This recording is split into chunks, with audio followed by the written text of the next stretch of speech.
Selamat pagi. Assalamualaikum warahmatullahi wabarakatuh.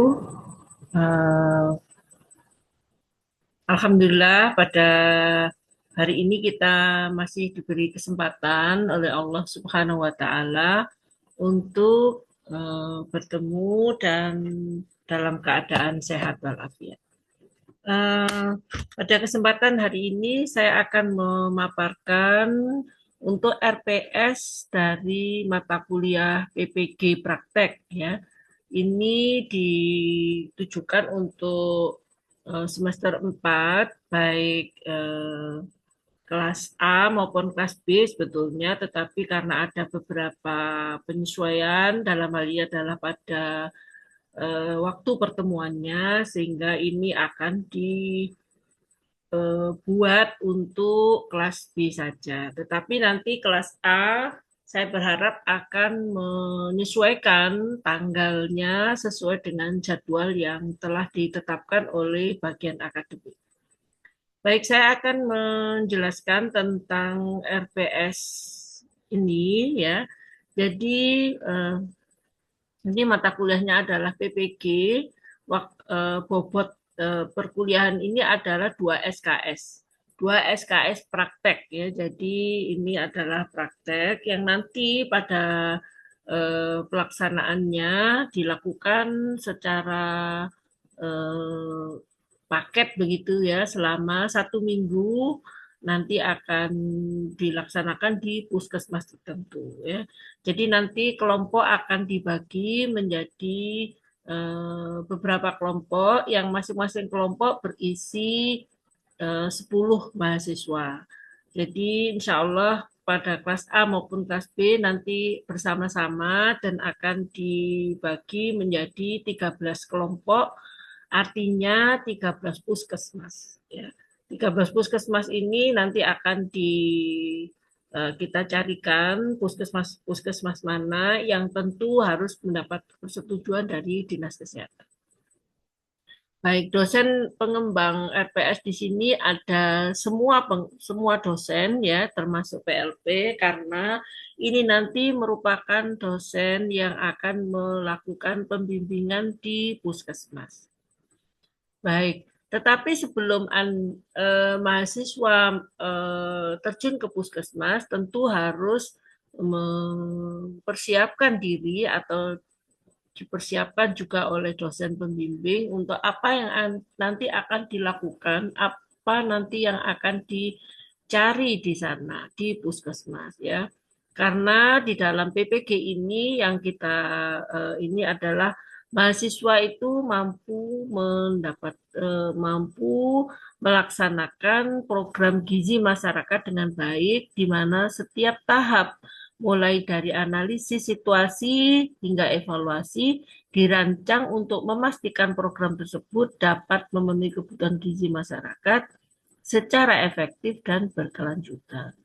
Kemudian capaian pembelajaran yang kedua adalah mampu melaksanakan promosi gizi dalam perencanaan program gizi yang dapat meningkatkan kesadaran masyarakat tentang pentingnya gizi seimbang, mendorong perubahan perilaku yang positif, dan memastikan partisipasi aktif dalam program yang dirancang. Jadi di sini mahasiswa diharapkan setelah mengikuti perkuliahan ini nanti setelah mengikuti praktek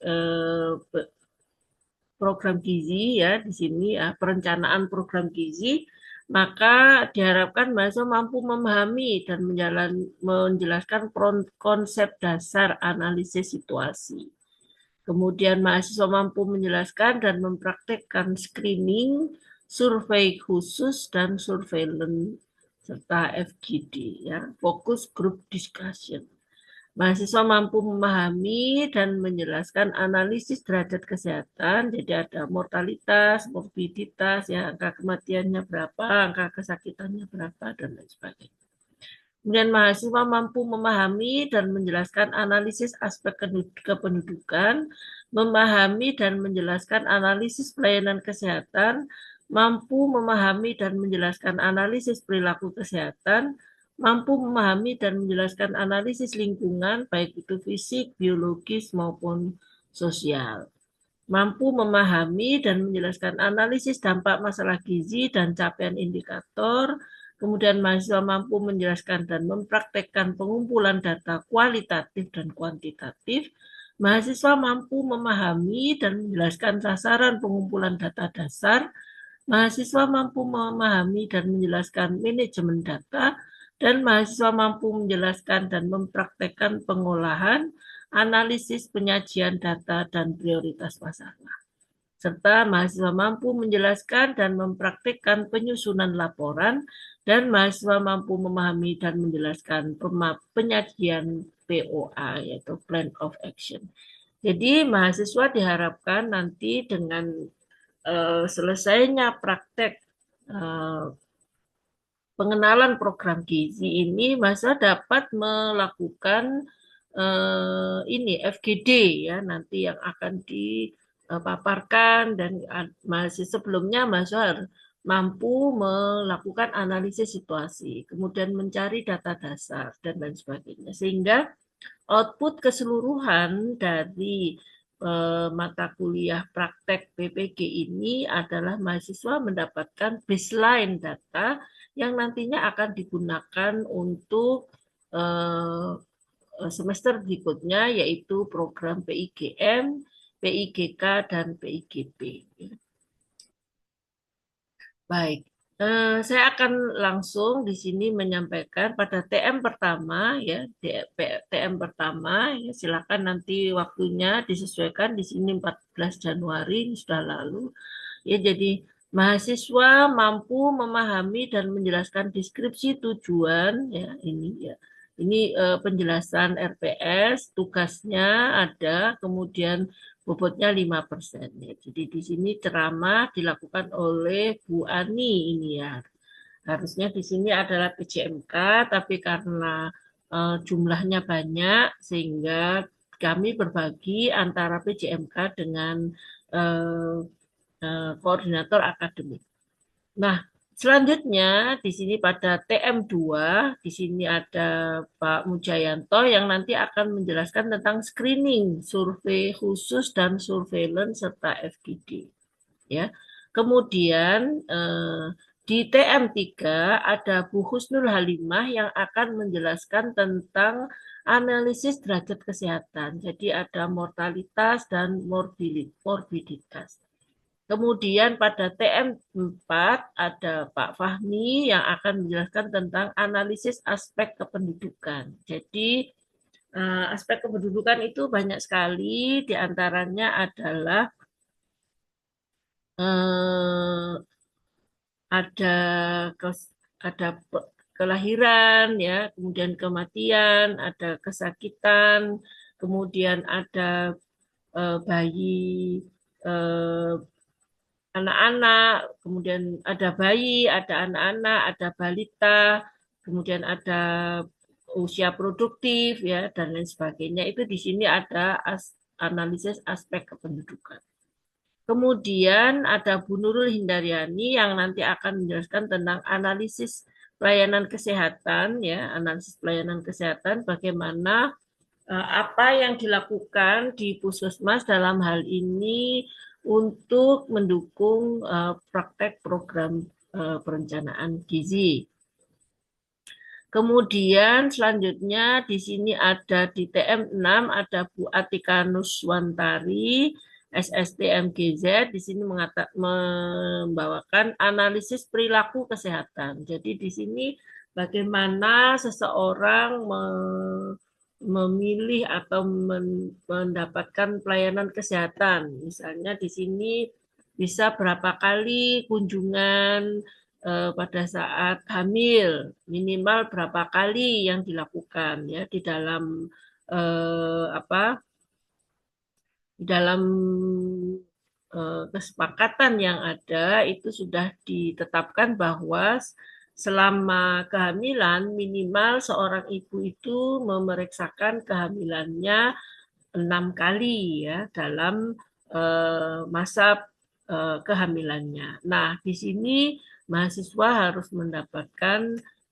data diantaranya berapa sebetulnya frekuensi ibu hamil dalam melakukan pemeriksaan kehamilan selama dia masa kehamilannya.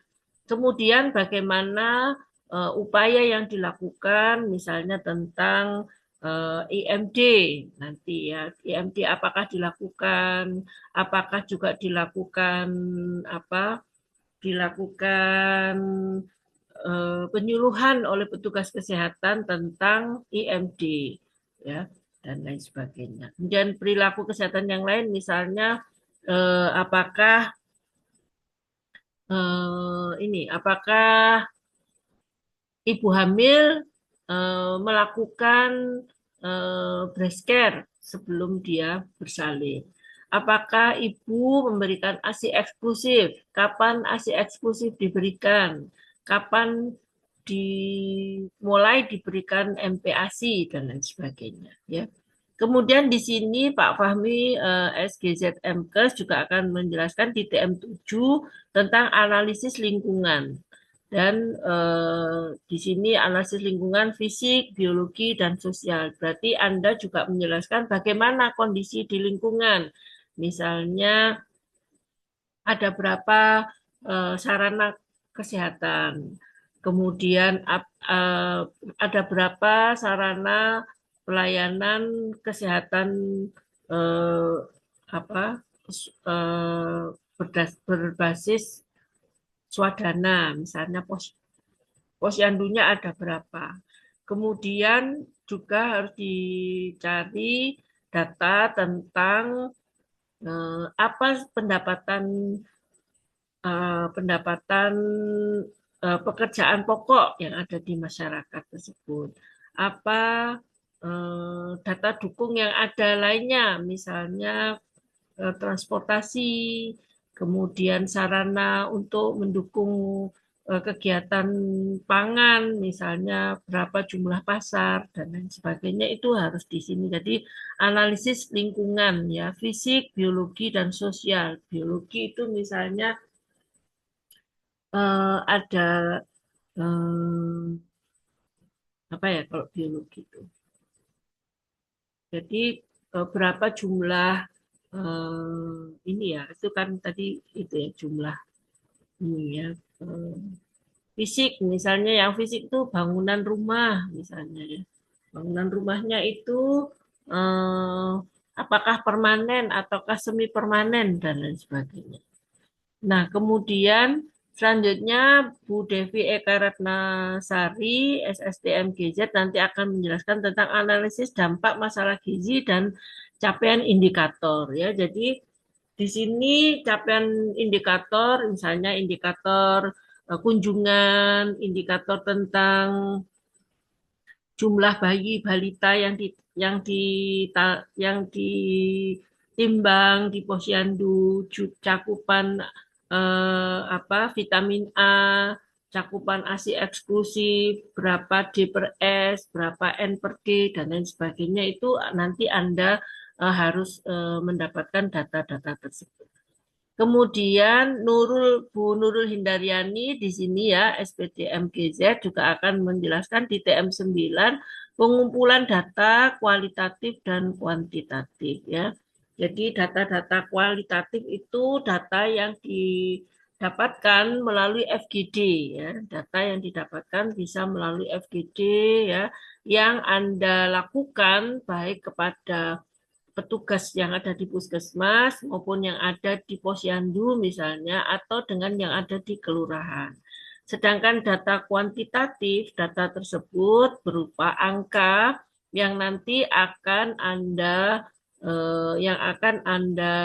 susun dalam sebuah tabel begitu yang nanti akan dianalisis, kemudian nanti akan dipaparkan di dalam laporan, kemudian didiseminasi di tingkat puskesmas maupun di tingkat kelurahan. Kemudian selanjutnya di TM10 di sini ada Bu Nurul Hindaryani yang akan memaparkan tentang sasaran pengumpulan data. Ya, jadi pengumpulan data itu ada beberapa sasaran yaitu yang ada di puskesmas ataupun yang ada di posyandu ataupun yang ada di kantor kelurahan. Yang ada di puskesmas, misalnya target-target, ya terutama jangan dilupakan yang pertama kali adalah 10 penyakit terbanyak, ya. Kemudian yang kedua, jumlah bayi balita yang dilayani oleh puskesmas. Kemudian kunjungan ibu hamil, kunjungan apa bayi balita yang ditimbang ya. Kemudian data tentang vitamin A, data tentang Fe dan lain sebagainya ya. Itu yang harus diperoleh di dalam PPG ini. Kemudian Bu Ine pada TM11 nanti ada Bu Ine ya di sini di sini Bu Ine tentang manajemen data ya, jadi bagaimana data diolah ya, bisa nanti secara, kalau kuantitatif seperti apa, kualitatif seperti apa, nanti akan dijelaskan oleh Bu Ine. Kemudian di sini ada Pak Rizky ya, di sini ada pengolahan analisis dan penyajian data dan prioritas masalah. Jadi nanti setelah data dikumpulkan, maka harus dilakukan mana yang menjadi prioritas, harus ditetapkan. Prioritas mana yang urutannya nomor satu, urutan yang nomor dua, dan seterusnya. Sehingga nanti pada saat program intervensi gizi masyarakat maupun program intervensi gizi keluarga maupun program intervensi gizi di tingkat puskesmas, itu data yang Anda peroleh ini bisa digunakan kembali. Sehingga pada pengolahan, analisis, dan penyajian data di sini dengan cermat harus ditentukan prioritas masalah mana yang akan menjadi prioritas dalam penanggulangan, dalam penyelesaian masalah di program intervensi gizi masyarakat di semester depan. Nah, pada TM13 di sini ada juga Pak Taufik yang akan memandu tentang penyusunan laporan ya, dan pada TM14 sama Pak Taufik juga penyajian plan of action. Jadi nanti seperti itu nanti akan ada bagaimana penyusunan POA ya. Penyusunan POA ini misalnya begini. Anda mentargetkan di dalam program intervensi gizi masyarakat itu ada waktu selama 2 bulan. Nah, selama 2 bulan nanti misalnya di dalam tadi apa prioritas masalah tadi, misalnya yang Anda prioritaskan adalah meningkatkan ini, meningkatkan eh, meningkatkan cakupan ASI eksklusif misalnya ya, meningkatkan cakupan ASI eksklusif ya, karena di dalam datanya misalnya ternyata ASI eksklusifnya itu sangat rendah cakupannya, maka apa yang dilakukan? Nah, berarti di dalam POA itu akan ditetapkan misalnya, oh di minggu pertama apa yang akan dilakukan? Misalnya minggu pertama memberikan penyuluhan dulu kepada ibu hamil. Ya, kemudian pada minggu kedua apa yang harus dilakukan lagi dan seterusnya sampai di minggu ke-8 karena Anda 2 bulan ya berarti ada 8 minggu. Nah, itu poanya nanti akan disusun seperti apa begitu. Nah, demikian untuk apa untuk RPS ini ya. Semoga ini bisa membantu mahasiswa dalam mengikuti perkuliahan praktek PPG ini ya. Harapan saya jika ada yang kurang jelas maka boleh disampaikan baik melalui WA kepada saya maupun boleh ditulis di komentar di sini. Baik, demikian. Mungkin kelompok kelas B bisa juga bekerja sama dengan kelas A supaya bisa mendapatkan penjelasan yang lebih lengkap. Misalnya kalau dosennya tidak ada ya bisa minta dosen yang di kelas A yang bisa perkuliahan bersama-sama. Begitu. Baik, terima kasih. Assalamualaikum warahmatullahi wabarakatuh.